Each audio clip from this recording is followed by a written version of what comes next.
മുത്തുമണീസ്. അപ്പോൾ ഇന്ന് പ്രത്യേകിച്ച് വീഡിയോസ് ഒന്നും ഇല്ല കേട്ടോ. അപ്പം ഞാൻ ഫോണിൽ നോക്കിയപ്പോഴേ നമ്മുടെ ചിക്കൻ കുറുമ വെച്ച വീഡിയോ കിടക്കുന്നു. എനിക്ക് പിന്നെ അങ്ങ് പോസ്റ്റ് ചെയ്യാമെന്ന് വിചാരിച്ചു. നിങ്ങൾക്കെല്ലാം അറിയാം, എന്നാലും വെറുതെ കണ്ടുകൊണ്ടിരിക്കാമല്ലോ.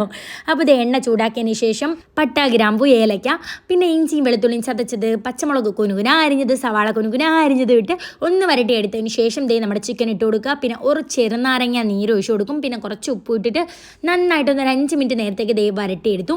അതിന് ശേഷം ക്യാരറ്റ്, ഉരുളക്കിഴങ്ങ്, കുറച്ച് കറിവേപ്പില, പിന്നെ രണ്ടാം പാൽ, നമ്മുടെ കോക്കനട്ട് പൗഡർ പൊടിയല്ല, ഞാൻ തേങ്ങാപ്പാൽ പിഴിഞ്ഞ് എടുത്തതാണ് കേട്ടോ. അപ്പോൾ രണ്ടാം പാലോട് ഒഴിച്ച് നന്നായിട്ട് ഒന്ന് ചിക്കനൊക്കെ വെന്ത് കറി ഒന്ന് കുറുകി വരുമ്പോഴത്തേക്കും നമ്മുടെ കിഴങ്ങൊന്ന് ഉടച്ചു കൊടുക്കുക കേട്ടോ. അപ്പോൾ കറി നന്നായിട്ട് കുറുകിയിരിക്കും. അതിനുശേഷം കുറച്ച് കുരുമുളക് പൊടിയും കുറച്ച് ഗരം മസാല പൊടിയും കൂടി ഇട്ട് കൊടുക്കുക. എന്നിട്ട് ഇതേ നമ്മുടെ രണ്ടാം പാലും കൂടെ ഒഴിച്ചു കൊടുത്ത് ലോ ഫ്ലെയിമിൽ ഒന്ന് അടച്ച് വെച്ച് എടുത്ത് കഴിയുമ്പോഴത്തേക്കും നമ്മുടെ ചിക്കൻ കുറുമ കറി റെഡിയായി. അത് കഴിഞ്ഞ് ചെറുള്ളിയും പിന്നെ നമ്മുടെ വറ്റൽമുളകൊക്കെ ഇട്ട് ഒന്ന് താളിച്ചെടുക്കണം കേട്ടോ. അപ്പോൾ കറക്റ്റ് ഇത്ര സാധനങ്ങൾ ചേർക്കണമെന്ന് എനിക്ക് പറഞ്ഞുതരാൻ അറിയില്ല കേട്ടോ. നമ്മൾ സ്ഥിരം കുക്ക് ചെയ്യുന്നവർക്ക് അറിയാമല്ലോ.